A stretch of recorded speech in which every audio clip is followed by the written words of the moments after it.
অনেক দিন থেকেই আমার দাদুনের ইচ্ছে ছিল কামাখ্যা মন্দিরে পুজো দিতে যাবে। তাই একদিন ঠিক করলাম যে বন্দে ভারতে করে যাওয়া যাক। তাই ফট করে টিকিট কেটে আমরা বেরিয়ে পড়লাম কামাখ্যা মন্দিরের উদ্দেশ্যে। রাস্তায় দৃশ্যগুলো এত মনোরম ছিল, আমারও এটা ফার্স্ট টাইম ছিল আসাম যাওয়ার। আমি নর্থ বেঙ্গলের মেয়ে, প্রথমবার আসাম যাচ্ছিলাম। আমার দাদুন অলরেডি পৌঁছে গেছিল গুয়াহাটিতে, সে আগেই রওনা হয়ে গেছিল। এই আমার দাদুন, ওখানে অ্যাকচুয়ালি গরম ছিল অনেক বেশি, তাই ঘামে চুপচুপা হয়ে গেছিল। এটা কামাখ্যা জাংশন, ফার্স্ট টাইম আমার। তারপর আমরা চলে গেছিলাম একটা হোটেলে। আর টু বি অনেস্ট, আসামের খাবার এত টেস্টি ছিল, আমি বিশ্বাস করতে পারিনি। অ্যান্ড ওখানকার রাস্তাঘাট একটু গরম ছিল বেশি, কিন্তু ভাইবসটাই ডিফারেন্ট ছিল। অ্যান্ড এরপর রাতে আমরা একটা নিয়ার বাই রেস্টুরেন্টে গেছিলাম, ইয়ামি বাইটস নামে। ওখানে খাবার অর্ডার করব বলে আমার দাদুন আর আমার মা ওয়েট করছিল। তাই নেক্সট ডে ভোর 5টার সময় আমরা বেরিয়ে পড়েছিলাম কামাখ্যার উদ্দেশ্যে। আর অটোওয়ালাকে আগেই বলে রেখেছিলাম যে দাদা পৌঁছে দেবেন কিন্তু ঠিক মতন।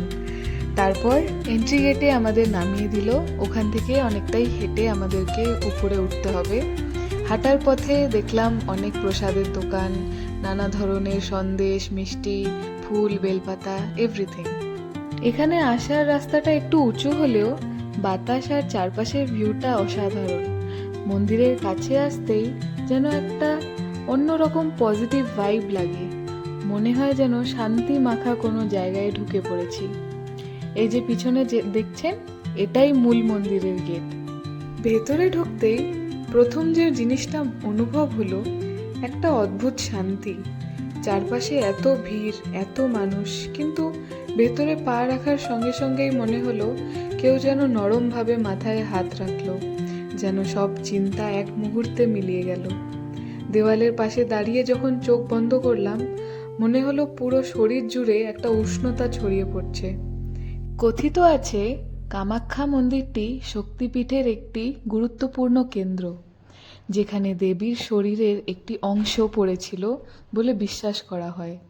সেই কারণে এই মন্দিরকে শক্তির আধার বলা হয়। এখানকার তান্ত্রিক ইতিহাস অনেক প্রাচীন।